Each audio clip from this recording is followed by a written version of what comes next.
Salam alaikum. Dans la dernière vidéo, nous avons joint deux ordinateurs au domaine, un PC sur lequel est installé Windows 10, qu'on a appelé PC 10, et un PC sur lequel est installé Windows 8 et que nous avons appelé PC 8. Dans l'outil utilisateur Active Directory, on peut voir donc les deux ordinateurs qui ont joint le domaine.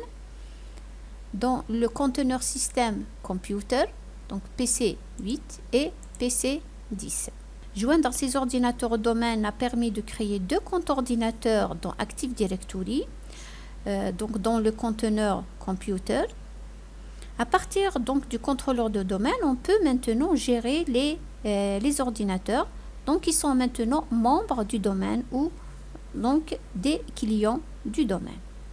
Alors, qu'est-ce qui a changé au niveau des postes clients? Donc, au niveau du poste client, par exemple sur PC 8, le nom complet de l'ordinateur, il a changé. Donc, il devient un nom DNS. Donc, c'est le nom de l'ordinateur plus le nom du domaine, pc8.abc.lan. Donc, appartient au domaine abc.lan. La même chose sur Windows 10. Donc, on voit le nom complet et le domaine abc.lan. Il n'y a pas que ça qui a changé, mais l'ouverture, la fenêtre d'ouverture de session, elle a changé. Nous allons remarquer, par exemple, en me déconnectant, par exemple, du compte local. Voilà, autre utilisateur. Donc, remarquez que dans la fenêtre d'ouverture de session, donc on a en plus des noms d'utilisateurs mot de passe, vous remarquez connexion à ABC, ce qui est le nom du domaine. Donc ça sous-entend que l'utilisateur, lorsqu'il tape le nom d'utilisateur et mot de passe, donc il va tenter de s'authentifier, d'ouvrir une session sur un domaine qui est ABC. Donc contrairement lorsque c'était local, dans le cas d'une connexion locale, on ne nous demande pas la connexion à un domaine ou même pas un workgroup. D'accord? Donc, c'est une tentative d'ouverture de session sur un compte, sur un domaine. Alors, pour que l'utilisateur puisse donc ouvrir une session sur un domaine, il faut que le nom d'utilisateur et ce mot de passe doit être donc créé au niveau d'Active Directory. Donc, c'est l'objectif justement de la vidéo d'aujourd'hui. Donc, nous allons présenter le compte utilisateur, ses propriétés, comment ouvrir une session sur le domaine. Donc, on va créer des comptes utilisateurs. On va faire quelques opérations ou tâches sur ces comptes, telles que la modification, le déplacement, la copie et la suppression. Alors, dans cette vidéo, nous allons nous intéresser aux propriétés minimales pour un compte utilisateur. Dans une autre vidéo, nous allons nous intéresser à d'autres propriétés plus avancées, telles que les restrictions, etc. Alors, commençons par le compte utilisateur. Donc, un compte utilisateur de domaine, c'est un compte qui identifie un utilisateur. Donc, c'est une identité qui identifie de façon unique l'utilisateur sur le domaine. On ne peut pas avoir deux utilisateurs ayant le même identificateur. Donc, c'est une identité. Un compte utilisateur de domaine donc, permet l'authentification d'un utilisateur au domaine à travers du réseau. Donc, la même chose qu'on a vu le compte utilisateur local, si vous vous rappelez, va permettre à un utilisateur de ouvrir une session localement. Si vous vous rappelez, l'utilisateur saisit un nom d'utilisateur et un mot de passe. Ce nom d'utilisateur mot de passe sera on va voir est-ce qu'il existe dans la table SAM qui est locale. Par contre, un compte d'utilisateur de domaine, donc c'est un nom d'utilisateur et un mot de passe qui sera donc vérifié au niveau de l'annuaire Active Directory. Donc en vérifiant est-ce que ce nom existe et est-ce qu'il correspond, le mot de passe correspond au nom d'utilisateur tapé. Donc bien sûr après, donc il y aura une tentative de on va voir au niveau d'Active Directory, est-ce que cet utilisateur il a l'autorisation d'accéder à la ressource demandée ou non. Alors, les comptes utilisateurs de domaine sont gérés par deux consoles. Alors, outils la plus ancienne, c'est donc utilisateur et ordinateur Active Directory. Et la plus récente, c'est centre d'administration Active Directory. Nous allons travailler pour le moment sur utilisateur Active Directory. Alors, dans cette console, donc au niveau de abc.lan qui est le domaine donc racine, nous avons le conteneur système users qui est un conteneur dans lequel sont hébergés les groupes et les utilisateurs. Alors, par défaut, donc à l'installation de Windows, l'installation d'Active Directory, donc du rôle ADDS, plutôt, il y a l'utilisateur default account qui est créé et nous avons l'administrateur de Windows, du serveur autonome, si vous vous rappelez, donc Windows 2016, et l'invité qui ont été importés vers Active Directory.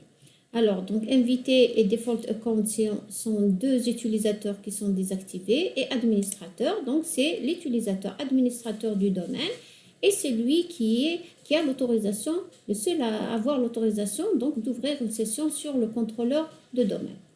Alors, pour l'instant, nous allons donc travailler sur cet outil. Nous allons créer des utilisateurs au niveau de users. Donc, bien sûr, il est conseillé de ne pas les créer au niveau de users. Donc, c'est préférable, bien sûr, de les créer au niveau des unités d'organisation. Pour le moment, on va le créer dans users. Après, on va le déplacer vers les unités d'organisation. Alors, dans le menu contextuel, bouton de droite, donc nouveau utilisateur, voilà, ou encore au niveau de action, le menu action, nouveau utilisateur, ou carrément au niveau de le petit bonhomme là, créer un nouvel utilisateur. Voilà, donc une fenêtre, nouvel objet utilisateur est affiché. Alors sur cette fenêtre, qu'est-ce qu'on remarque? Donc on a alors le prénom initial et le nom, donc c'est des propriétés qui correspondent à l'identité de l'utilisateur. Donc ils vont donc correspondre au prénom, aux initiales et le nom de famille de l'utilisateur. Donc ces champs on va voir qu'ils sont facultatifs et leur contenu, il est automatiquement reproduit au niveau de nom complet. Par exemple, on va de prénom, donc on va faire par exemple Juba. Voilà. Le nom, on va mettre, on peut ne pas mettre initial. Le nom, on va mettre par exemple Night. Voilà. Donc vous remarquez que le nom complet, c'est le prénom plus le nom.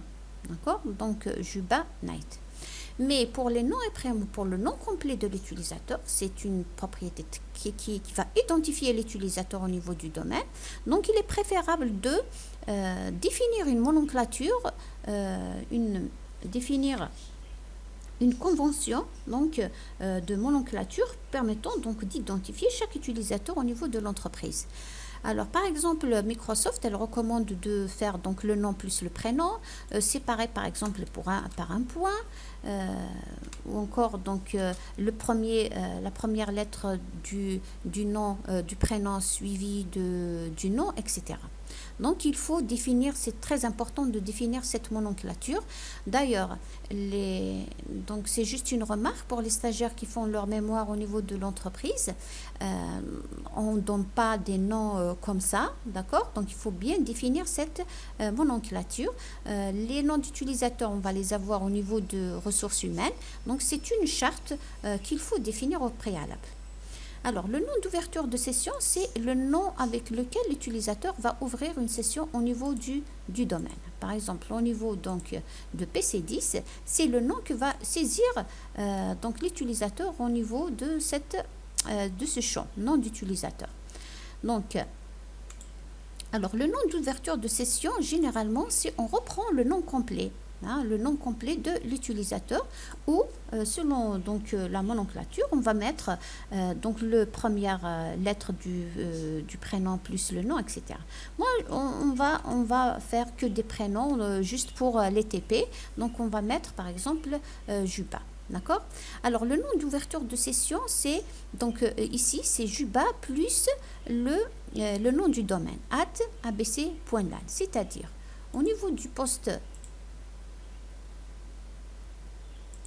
alors, donc, PC10, donc, qu'est-ce qu'on va mettre ici? C'est Juba voilà, regardez, connecté à, donc, pour l'instant, donc, il attend le nom du domaine, voilà, auquel il va se connecter. Voilà, abc.lan. Ou encore, donc, la deuxième possibilité, c'est le nom du domaine, voilà, suivi du nom de l'utilisateur. Donc, connecté à ABC. Alors, le ABC, voilà, donc ABC, le nom d'ouverture, le deuxième nom d'ouverture qui commence par le nom du domaine, c'est le nom d'ouverture de session des utilisateurs antérieurs à Windows 2000, tels que Windows 98, etc. Et on peut toujours l'utiliser avec en alternative avec le nom d'ouverture de session, le nom d'ouverture de session ou encore @abc.lan. Alors, les propriétés obligatoires ici sont, regardez, si j'enlève le nom complet, on voit bien que, alors on a le nom d'ouverture de session, on a le prénom et le nom, mais le bouton suivant, il est toujours grisé. Ça veut dire que le nom complet, c'est une propriété qui est obligatoire. Voilà. Bien sûr, si j'enlève aussi le nom d'ouverture de session, le bouton, il est grisé. Donc, le nom d'ouverture de session, il est obligatoire. D'accord? Alors, suivant. Là, on nous demande donc le mot de passe de l'utilisateur. Alors, au niveau d'Active Directory, chaque compte utilisateur, il doit s'authentifier avec un mot de passe. C'est la stratégie du contrôleur de domaine. Donc, il faut que ça soit sécurisé. C'est une propriété très importante qu'il faut bien donc, définir au niveau d'Active Directory. Alors, les mots de passe. Avant de saisir les mots de passe et de voir les propriétés du mot de passe, alors voyons quelles sont les exigences du mot de passe. Ce n'est pas n'importe quel mot de passe qui sera accepté. Par exemple, si je saisis un mot de passe, donc par exemple, là, donc je saisis un mot de passe, voilà, on laisse n'importe quelle propriété ici, suivant.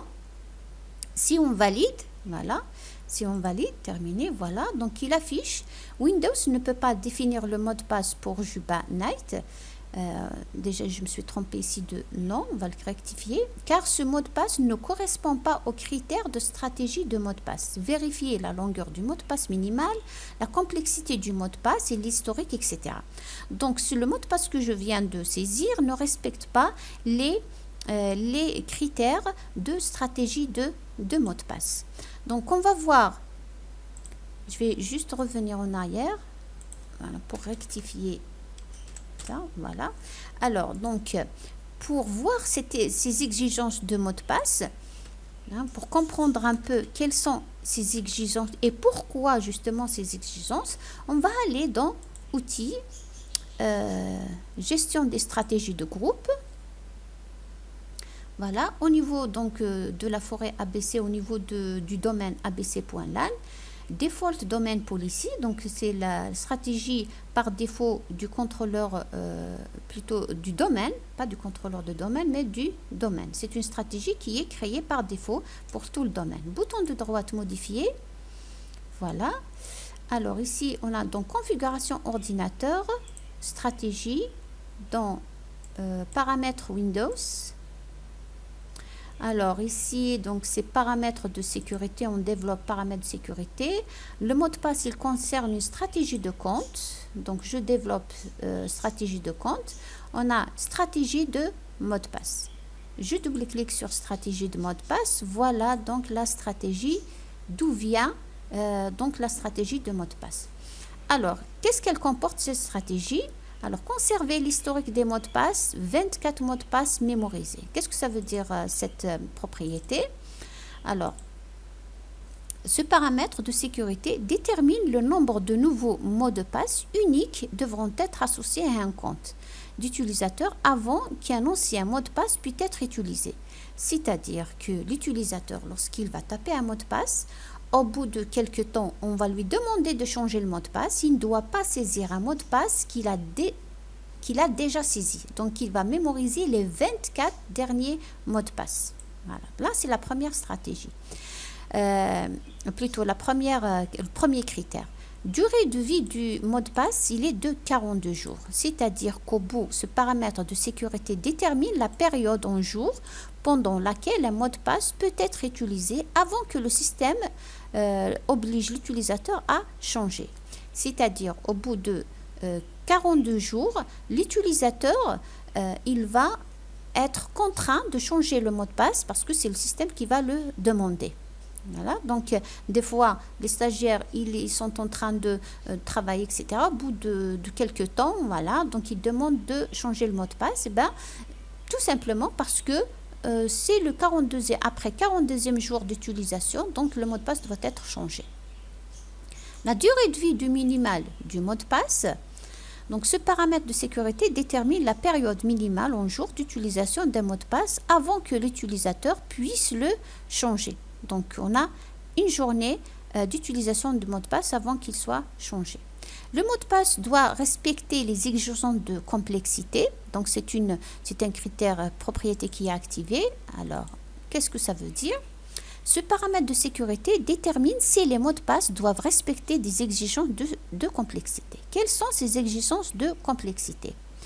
Alors, premièrement, ne pas contenir un nom de compte d'utilisateur ou des parties d'un nom complet d'utilisateur. Par exemple, si je reviens vers le nom d'utilisateur, on va mettre par exemple je vais mettre par exemple Juba. Juba 1, 2, 3. Voilà, donc on est en train de faire un utilisateur qui a un nom de Juba. Je répète le mot de passe. Voilà, donc suivant. Le mot de passe ne correspond pas, je me suis trompée. Voilà, on va respecter, pardon, je mets Juba 1, 2, 3. Juba 1, 2, 3. Voilà, donc suivant. Terminé. Voilà, donc le mot de passe ne correspond pas aux critères de stratégie parce que dans mon mot de passe, j'ai mis Juba. D'accord? Alors, on revient à notre stratégie. Voilà.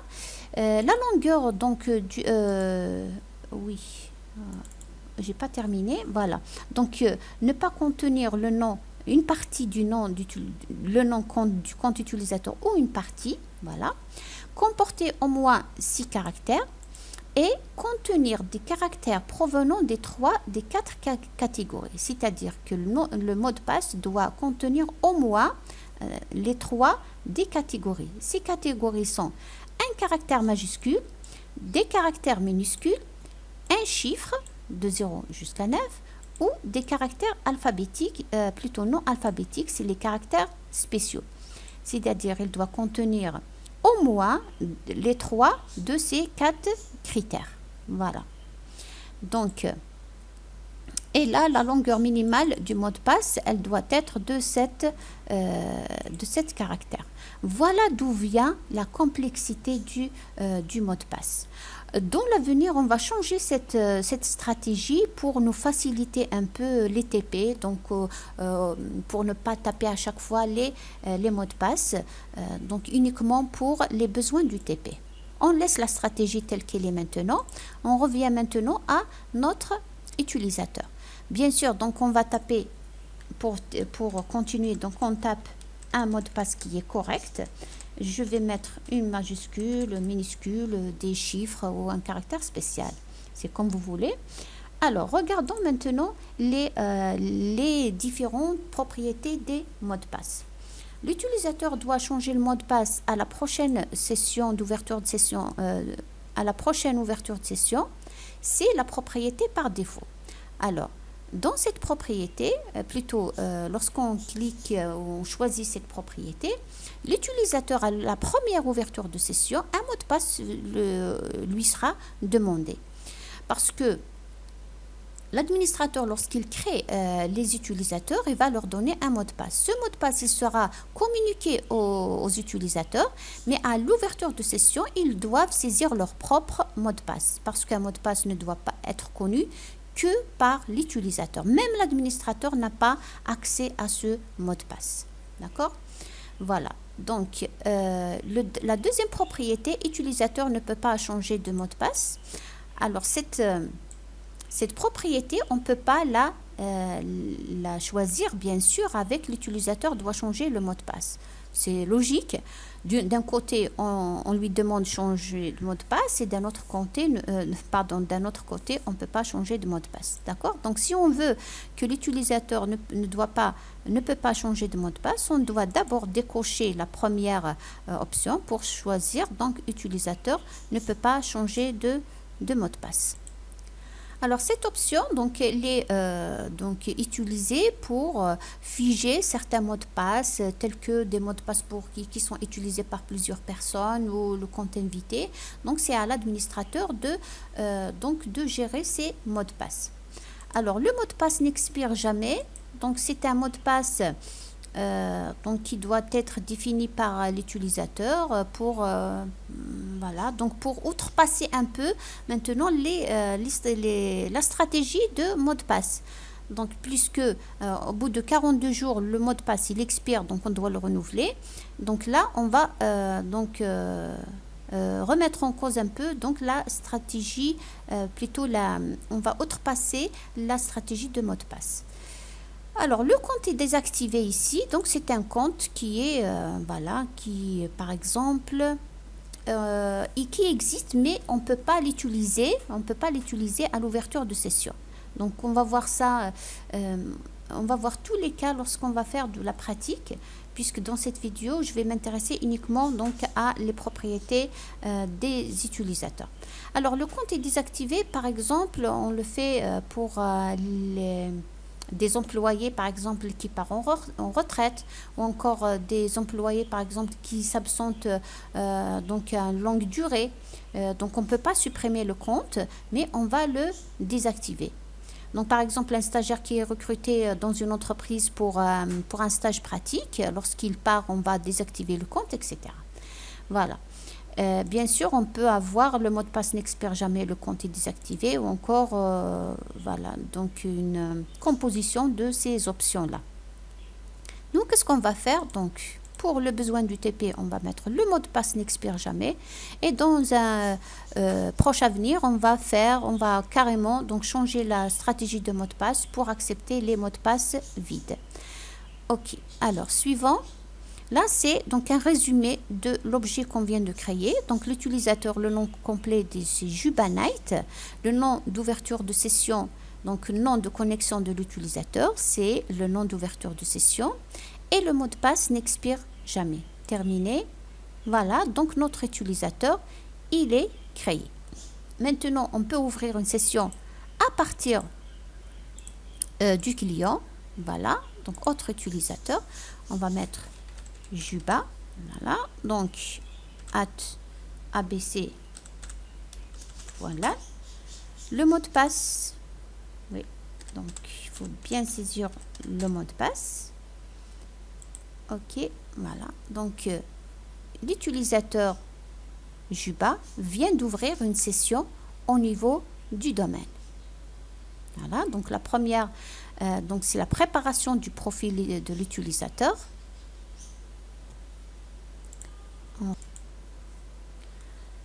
Voilà, donc une fois le profil il est créé, voilà, donc l'utilisateur il a ouvert maintenant une session au niveau du domaine.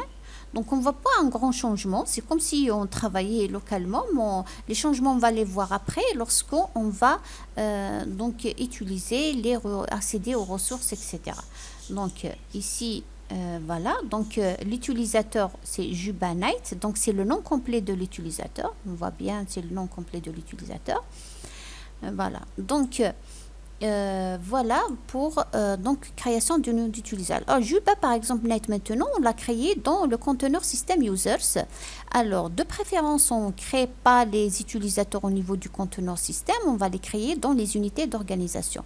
Alors pour pouvoir donc mettre transférer ou déplacer donc Juba Night dans une des unités d'organisation, donc on a qu'à avec le bouton de droite ou menu contextuel, on peut déplacer donc Juba Night, voilà, on peut le déplacer à donc l'unité d'organisation par exemple informatique. Je fais OK ou encore donc le déplacer, on fait cliquer glisser. Est-ce qu'on peut annuler? Non. Ok, donc maintenant Juba il est dans l'unité d'organisation informatique. Alors voilà donc pour ce qui est d'aujourd'hui, on vient de créer un utilisateur avec lequel on a ouvert une session à partir d'un client. C'est Juba Night. On a donné des noms et plutôt nom d'ouverture de session, un mot de passe. On a vu les exigences du mot de passe. Dans une prochaine vidéo, nous allons voir les propriétés de l'utilisateur. D'accord? Donc, d'ici là, je vous dis